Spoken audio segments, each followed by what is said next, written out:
What's up à vous les catch addicts et bienvenue dans cette nouvelle vidéo et c'est un plaisir de vous accueillir aux commentaires aujourd'hui. Et aujourd'hui, vidéo hebdomadaire, je pense que ça va être toujours le cas. C'est un nouvel épisode de colis WWE. En effet, j'ai encore reçu un colis WWE qui provient bien sûr du site, comme j'ai dit la dernière fois, du site de vente d'occasion de Vinted. Donc voici le colis, il est un peu plus petit que d'habitude. Et je tiens à préciser qu'il n'est pas du tout ouvert, on va avoir le mystère ensemble. Car on va ouvrir le petit colis. Bien ce que ça peut être. En tout cas, c'est bien emballé. Ça c'est nickel, là j'ai rien à dire. Et bah dis donc. Ce sont des paquets de cartes Seramatai WWE. Donc comme vous le voyez. Et ce sont vraiment des paquets. Ce sont pas comme la dernière fois une boîte. Donc on va avoir le petit mystère. On va pouvoir les ouvrir ensemble. Donc il y en a combien? 1, 2, 3, 4, 5, 6, 7, 8, 9, 10, 11, 12, 13, 14, 15, 16, 17, 18, 19, 20, 21, 22, 23, 24. Il y a 24 paquets de cartes Seramatai. Donc je peux vous dire qu'on va se faire plaisir. Mais je ne vais pas ouvrir les 24 parce que ma compagne veut avoir le privilège d'ouvrir quelques paquets de cartes. Donc on va lui en garder 4 de réserve. Hop, il va aller juste ici. Et nous, on va se torturer les 20 autres paquets de cartes à ouvrir ensemble. Vous êtes prêts? C'est parti! Ouais, ça y est, on est devant les cartes et franchement, je trouve que le paquet, il est super. Franchement, on voit bien sûr les catcheurs du moment, de l'époque, John Cena, Randy Orton, Kofi Kingston et Rey Mysterio. Donc on a 6 cartes et donc on va regarder le derrière, juste ici. Plus de 200 cartes, taux d'insertion, champion, donc c'est plus ou moins le côté random des cartes.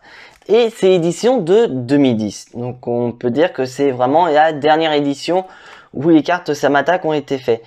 Et là, vous pouvez regarder donc le prix, il est à 1,50€ le paquet. Donc franchement, c'est vraiment pas cher du tout de voir un paquet à 1,50€. Et pour information, donc au moment où je tourne cette vidéo, on est le 28 juillet 2020. Donc dans 3 jours exactement, donc je tiens à préciser au moment où je tourne cette vidéo, on aura les Seramatai qui vont faire leur retour dans les bureaux de marchands de journaux en France et en Belgique. Donc niveau prix, ça doit être plus ou moins la même chose. Ce sera pas plus de 1,50€, je vous garantis. Donc c'est vraiment, on va pouvoir se faire plaisir sur ces cartes. Enfin bref, j'ai encore été un peu trop long. On va y ouvrir. Mais bien sûr, on va pas ouvrir n'importe comment les copains. On va y ouvrir quand même correctement.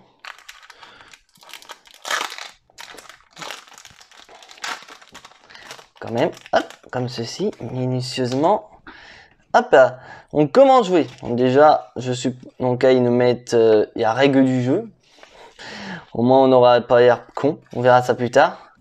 Alors, Matt Striker, Monsieur Pectorolo. Ouh. Teddy Young, You're Kicked Out. Bon, c'est une carte General Manager apparemment d'après ce que je vois. Trent Beretta, j'ai pas vraiment connu. Et Cantwood, carte NXT. Ah bah oui, parce que à l'époque, la NXT avait commencé en 2010. C'était pas la NXT qu'on connaît comme maintenant avec un roster, etc. C'était une sorte de plus ou moins de télé-réalité. C'était des saisons, une forme de saison, voilà, où les catcheurs NXT avaient des challenges vraiment débiles. Et de mémoire, c'est Wade Barrett qui a remporté la première saison de NXT. En Hall of Famer, le Million Dollar Man, Ted DiBiase, monsieur qui dit tout le monde a un prix. Et en Diva, Tamina, qui est toujours présent, bien qu'elle soit mal utilisée.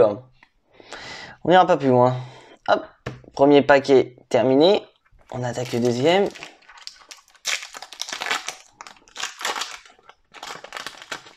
Franchement, ça me donne vraiment l'impression que je déballe des cartes Pokémon. Ouh, la batte de baseball. Arme qui a été vraiment rendue légendaire pour moi personnellement par Sting. Hey, no same match. Oh putain. Il y a un des matchs qui a vu vraiment les plus grandes légendes s'affronter. Undertaker, Triple H, Shawn Michaels. Kurt Hawkins. Ouh, il Ça se voit qu'il a bien changé avec les années, mais malheureusement, bah, il n'a pas fait long feu. Il faisait malheureusement partie de ces vagues de licenciements par la WWE qu'on a eu au mois d'avril et qui maintenant catch à Impact Wrestling. Triple H, The Game, à l'époque où il y avait encore des cheveux. Fatal 4-Way, un pay-per-view, donc ancien pay-per-view bien sûr, où voilà, je sais que Main Event à l'époque c'était un Fatal 4-Way, d'où le nom dit, mais je suis pas sûr que tous les matchs étaient des Fatal 4-Way. Monte Ventavius Powder, pardon, parce que je suis intéressé en anglais. MVP, le pseudo champion des États-Unis à l'heure actuelle. Hop, on les met juste ici. On ouvre un autre paquet. Bon, celui-là, j'ai un peu mal fait. Et je trouve que c'est vraiment rare de trouver ces cartes-là. Nikolai Volkov.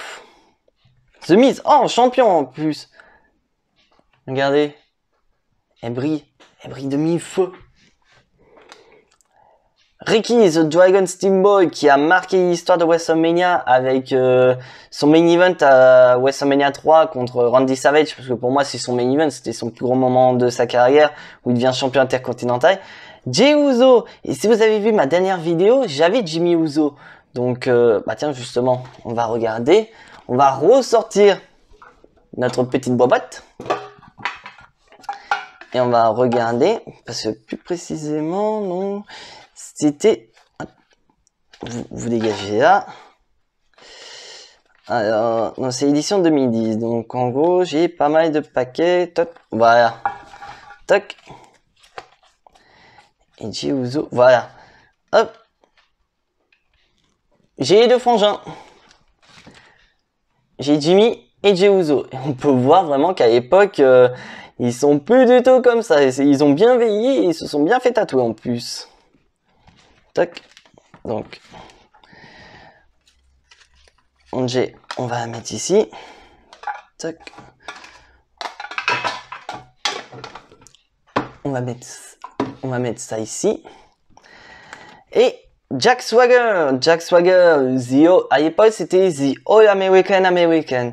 Donc en 2010, donc tout le monde se souvient du fait qu'il a remporté la mallette à WrestleMania 26, qui est d'ailleurs le plus jeune à y avoir gagné, à avoir participé même je crois.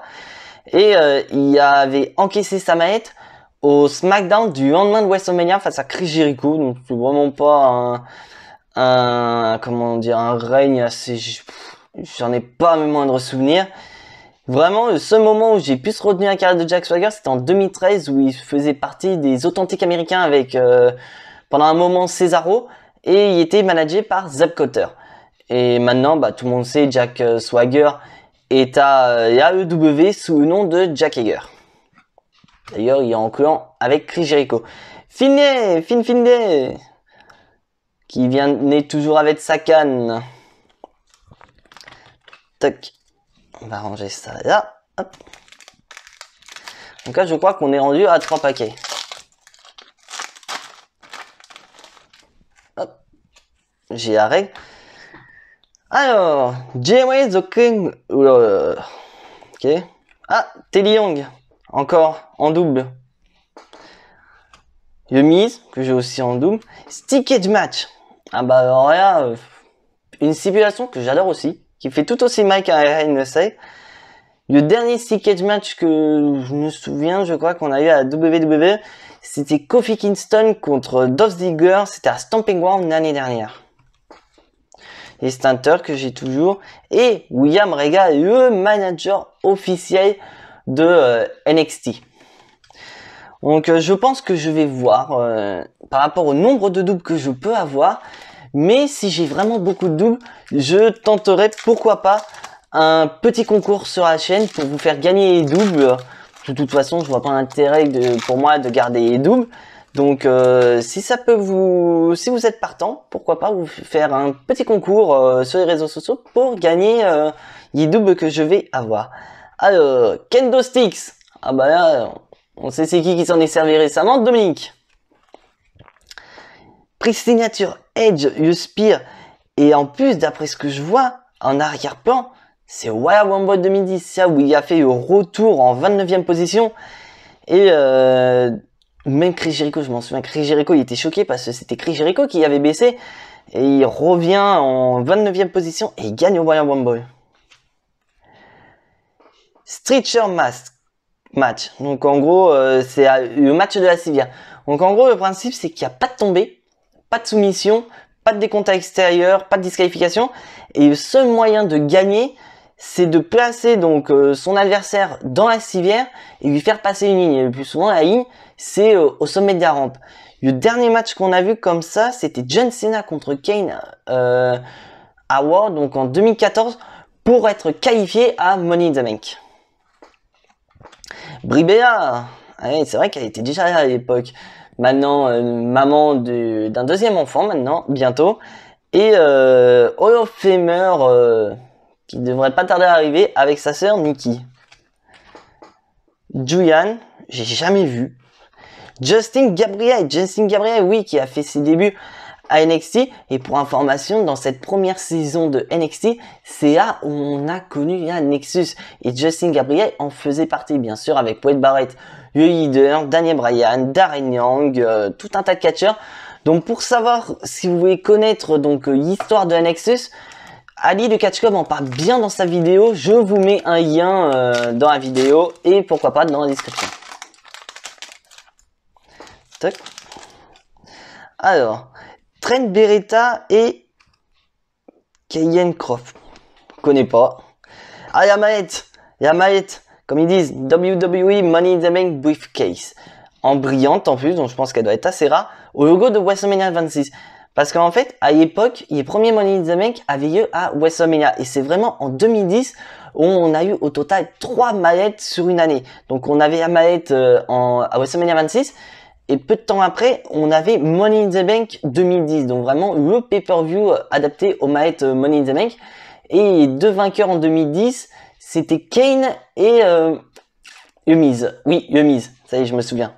Et The Miz d'ailleurs était le seul à se jouer le seul vainqueur Money in the Bank avec un titre. Yoshitatsu, catcheur de la ECW. Et merde. Et Becky. Cherchez le mot parce que je vous cache pas, anglais et moi ça fait 2. Donc, et Becky. Peut être ici en bas. Terry Funk. Une Terry Funk comme on dit des fois. Jamie Kay. Je connais pas, c'est mis NXT, mais à mon avis ça a pas dû. Pour moi personnellement, la seule catcheuse je crois qui avait fait une saison comme ça à l'époque, c'était Ketting et AJ, je crois. Hop. Eh, ça diminue au fur et à mesure les paquets. Hop. Tiffany. Jamais connu. Mousse signature Twist of Fate de Matt Hardy. Bien sûr, prise légendaire utilisée par Matt et Jeff Hardy. CM Punk. Ah bah alors là, à l'époque où il n'y avait pas de cheveux, c'était étonnant. Oui, en 2010, à un moment, il s'est fait raser la tête. Et à un moment donné, il y avait tellement honte de s'être fait raser la tête qu'il venait avec un masque. Et je me souviens qu'à un moment, il était au sommet d'une échelle. Il y avait donc un bras dans une écharpe. Et Big Show, il avait démasqué en public. Je m'en souviens. Ah oui, il y a table des commentateurs. Fameuse table légendaire où à chaque pay-per-view, en moyenne, la table ne résiste jamais. Et Mickey Tarier. Pas connu. Hop. Donc, ça diminue.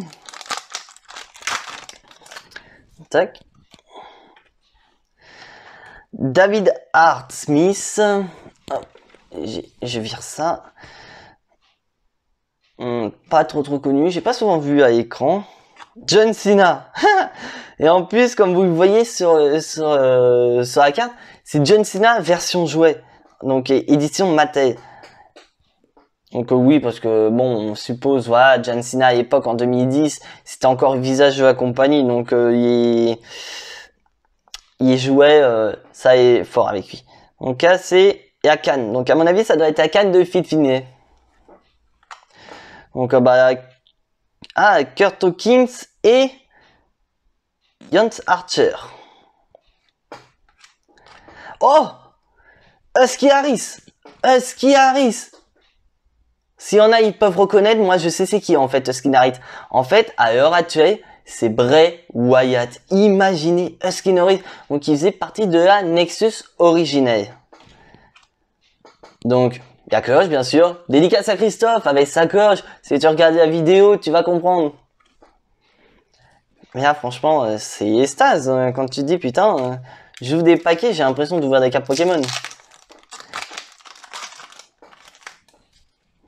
Hop, Goldust. Le Goldust.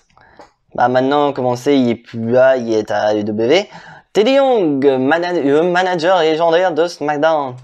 Vladimir Kozlov. Ah bah alors là, c'était un monstre de puissance, mais il n'a pas fait long feu à la WWE. Earthquake, donc le tremblement de terre. Un Hall of Famer de la WWE qui avait bien marqué son temps à l'époque. Oh oh oh, John Cena.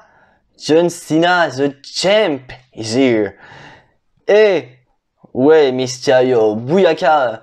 Et sur la photo, on voit qu'il a ses deux yeux. Ouais, bon, bref, je rigole, mais on sait très bien que le match contre Seth Rollins, c'est scénarisé, il a pas vraiment perdu son œil. Non, là, il est surtout en train d'essayer de re-signer un contrat avec la WWE. Ça c'est sûr. Hop. Donc, encore la foutue règle. Serena. Donc, j'ai pas vu beaucoup de matchs de Serena. Le seul moment où j'ai vraiment remarqué Serena, c'est qu'elle faisait partie du clan de CM Punk. Parce que CM Punk, en 2010, il faisait partie d'un clan qu'on appelait la Straight Edge Society. Donc en gros, la société Straight Edge. Serena en faisait partie et Luke Gallows en faisait aussi partie. Ah. MVP et JTG, un des membres de Crime Time. Ye Uso, Ye frère Uso. Ah bah là, comme on peut voir, c'est assez différent, accompagné de Tamina. Le Miz encore, que j'ai également en Doom. Le Great Khali, qui vraiment en 2007 était un monstre, mais au fur et à mesure avec les années, on s'en foutait vraiment du Great Khali. Extincteur. Pas aller plus loin. Donc je vois que j'ai de plus en plus de doubles, donc je sens que le concours, vous allez avoir un peu plus de cartes, les copains. Bon, dites-moi en commentaire si vous voulez faire le concours, et j'essaierai de mettre ça en place. Alors, David Hart Smith et Tyson Kidd. Tyson Kidd, un des partenaires de Cesaro qui ont été champions, et l'épouse de Natalya. Oh oh. Signature move, Scissor Kick de Ertuos, qui fait en plus sur MVP. J'allais dire Marc Henry. Non, c'est MVP. C'est vrai qu'à cette époque, MVP et Marc Henry avaient plus ou moins la même tenue. Mais non, ils ont pas la même carrure, faut pas rêver. Oh, une autre brillante. Chris Jericho, le King of Bing Bing. Casquette match. Donc match de cercueil. Donc le principe, c'est pas de tomber, pas de soumission. Et la seule manière de gagner, c'est de mettre son adversaire dans le cercueil et refermer le cercueil. Donc, dernier match de cercueil que j'ai vu, qui a été retransmis à WWE, c'était lors du Goddess Royal Rumble, Rusev affrontait Undertaker. Et bien sûr, ça fait partie des matchs avec Hell in a Cell et matchs enterrés vivants, qui sont plus ou moins caractéristiques de Undertaker. Hop. Ted DiBiase. Ted DiBiase Junior, pas le senior. Donc le senior, membre de la Legacy à l'époque avec Randy Orton et Cody Rhodes. Et le Royal Rumble, un des Big Four, où vraiment pour moi le 2010 est un de mes préférés. Le 2010 est un de mes préférés, ça c'est clair et net. Je l'ai dans un de mes disques durs et je peux vous dire qu'à quel point je le connais par cœur. Je le connais par cœur ce pay-per-view. Donc qui sait, peut-être un jour ou l'autre... en fonction de la chaîne, je vous ferai peut-être une review de quelques pay-per-view. IRS, un manager, je pense, que j'ai pas beaucoup connu. Ah, Gallows Paul, donc une prise signature de Luke Gallows. Donc c'est une prise que j'ai pas voulu beaucoup utiliser. Je pense que c'était vraiment en scène en solo parce que dès qu'il est revenu en 2016 avec Carl Anderson, pardon, j'allais dire Arn Anderson, non c'est Carl Anderson, ils utilisent le Magic Ear. Le micro, Ah bah là, arme fatale à la WWE. Que tu lances des grosses piques à tes adversaires ou tu les utilises comme arme, ça fait tout aussi mal. Et bah, je parlais d'un des membres de Legacy, bah voici le deuxième, Cody Rhodes, qui pour moi est un énorme gâchis à la WWE. Quand on voit ce qu'il fait maintenant à la AEW, il est champion TNA, il est champion TNT, pardon.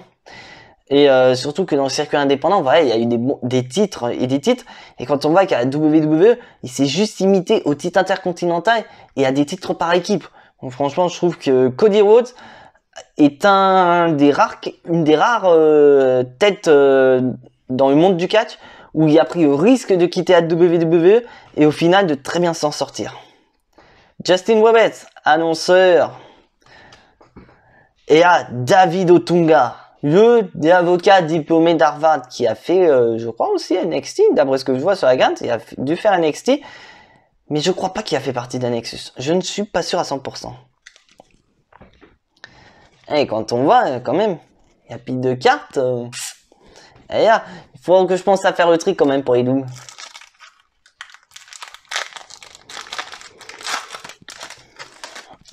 Hop. Oh, il y a guitare. Arme spéciale des Ayas.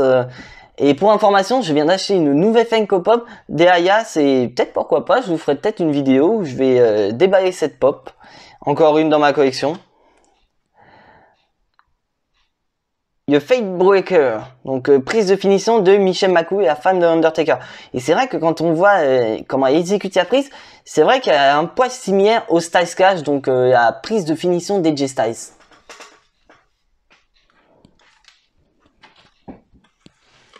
Oh bah, Skiff Sheffield. On vous connaissez peut-être pas sur ce nom-là, mais si je vous dis Ryback, est-ce que ça vous dit quelque chose? Et oui, c'était la gimmick de Ryback. Et comme Bray Wyatt ou encore Justin Gabriel, Ryback a fait partie de la Nexus originelle. Ah bah, le show-off Dolph Ziggler. Bon, à l'époque, il se faisait pas appeler le show-off, il se faisait appeler la perfection. The Perfection.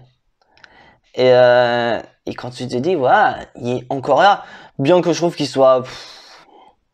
il sert juste à mettre les autres catcheurs en avant. C'est ce qu'on voit là avec Drew McIntyre.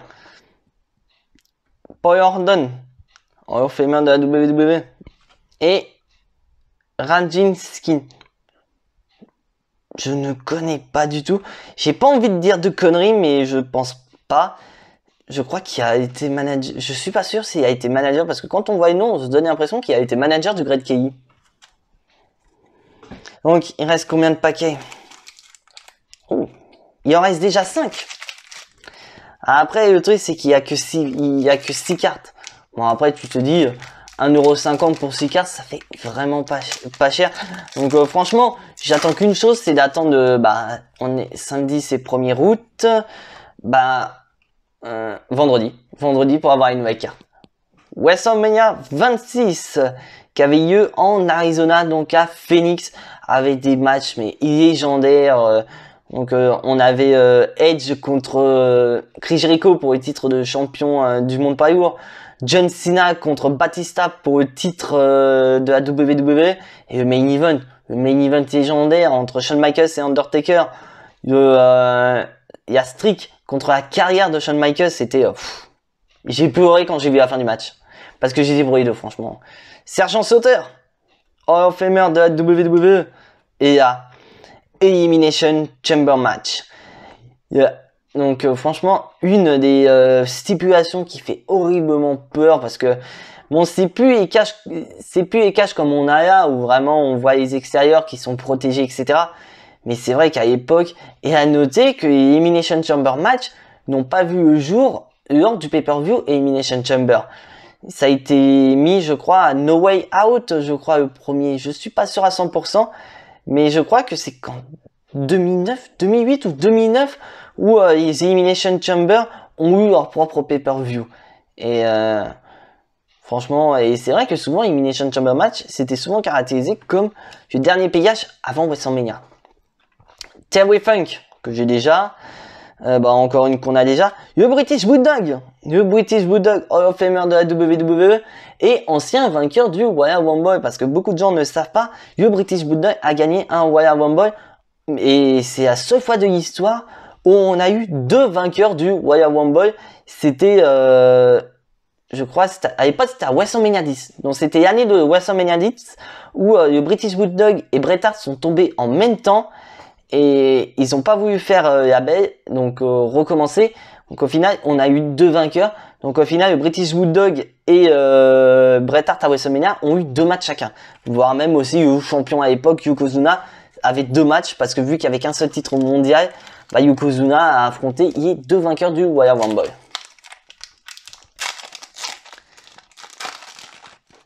Hop. On vient comment jouer. Tyler Ricks. Connais pas. Ah. Move signature. Le key switch de Christian. Une prise que j'adorais. Franchement, c'était une de mes prises préférées. Et la dernière fois qu'on a vu cette prise, c'est Edge qui a utilisé face à Randy Orton lors du plus grand match de tous les temps, lors de Backlash. Il dit plus grand match de tous les temps. Pour moi, ça n'est largement pas. Kurt Hennig, Mr. Perfect Kurt Hennig. Grand champion intercontinental, mais pas plus.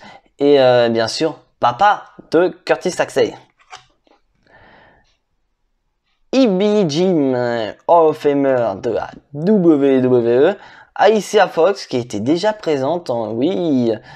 Et bien sûr, le plus grand catcheur de tous les temps, comme il se présente. Le challenger numéro 1 officiel au titre de la WWE de Drew McIntyre. Et à l'époque chef de la Legacy, parce que j'avais montré Cody Rhodes et Ted DiBiase, là on a le chef Randy Orton, qui vraiment à l'époque en 2010, il a arraché tout. Et sa principale faillite à l'époque c'était Sheamus, c'était contre Sheamus. Allez, ça diminue, il nous en reste plus que 2 après celui-là. Alors, Percy Watson. Ah là, ça me pose une tuile. Oh là, une brillante, le Chosen One, notre actuel champion de la WWE, Drew McIntyre. À l'époque, il était champion intercontinental. Drew McIntyre, d'élu.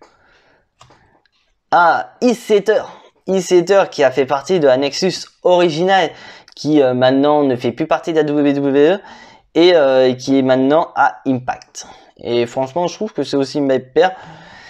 Et c'est comme ça. Le Stitchers, les chaises, armes de destruction massif, Kelly, tout le monde qui a caractérisé vraiment pas du tout comme catcheuse. Pay-per-view over the limit, donc pas au-dessus, over the limit comme on dit, over limit, plus ou moins sans limite ou au-dessus des limites. Pay-per-view qui s'est terminé en 2012. En 2012, ça je m'en souviens. Et depuis, on n'en a pas eu. Le seul qui est plus ou moins dans le thème, over the limit, etc., c'est plus Fastlane maintenant. Fastlane. Avant-dernier paquet. Oui, je vous rappelle que j'ai reçu 24 paquets, mais j'en garde 20 pour ma compagne, parce que si je le fais pas, elle va me tuer. Yokozuna, Hall of Famer de la WWE. Et bien sûr, je tiens à préciser que Yokozuna n'est pas japonais, parce que beaucoup de gens disaient que Yokozuna est le premier japonais à avoir remporté un Royal Rumble. C'est totalement faux. Le premier, c'est Nakamura. TLC match. Alors là, match rendu légendaire par les Hardy Boys, les Dudley Boys, Edge et Christian. Où les matchs... d'où le principe, comme on dit, on a des tables, des chaises et des échelles. Et le principe, c'est de décrocher quelque chose avec une échelle. Mais il y a eu quelques exceptions. Il y a eu 1, 2, 3. Il y a eu 3 ou 4 matchs qui ont été annoncés TLC, mais au final, il n'y avait pas d'enjeu, il n'y avait pas de titre. Donc, je sais qu'il y avait eu à TLC 2012 entre The Shield, le Team I Know et Ryback. On a eu en 2014 à TLC entre Bray Wyatt et Dean Ambrose.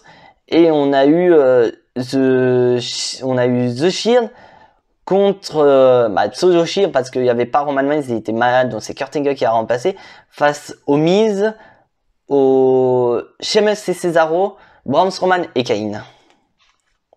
Edge, The Weighted Out Superstar et la Superstar KCX, où vraiment malheureusement, quand il a pris sa retraite en 2011, j'ai pleuré. J'étais pas bien parce que pour moi, en plus de Matt Hardy, je pense que Edge faisait vraiment partie des visages de la génération, comme pour moi, qui est de la génération Catch Attack.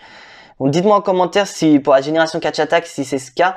Mais pour moi, Edge, c'était une des têtes d'affiche. Avec Jeff Hardy, Rey Mysterio, Santino Marella. Ah bah alors là, il y a grosse blague. Il y a grosse blague. Le recordman de la durée de vie la plus courte dans un Royal Rumble. Sauf qu'en 2011, j'ai flippé. Quand j'ai vu la finale, il était dedans. À un moment donné, il était face à Alberto Del Rio. Les deux catcheurs sont tombés en même temps. J'ai fait non, ils vont pas nous donner la victoire. Et heureusement, ça a été Alberto Del Rio. Bobby The Brain Heyman, Hall of Famer de la WWE. Et The War Machine Rick Rude. Ah bah alors là, lui a été membre de la DX originale, donc avec Triple H, Shawn Michaels et Chyna. Et je me souviens d'une anecdote où Rick Rude avait montré de manière peut-être pas involontaire que Monday Night Raw était enregistré. Parce qu'à un moment donné, il était apparu à Raw et le lendemain, il apparaissait donc à la WCW.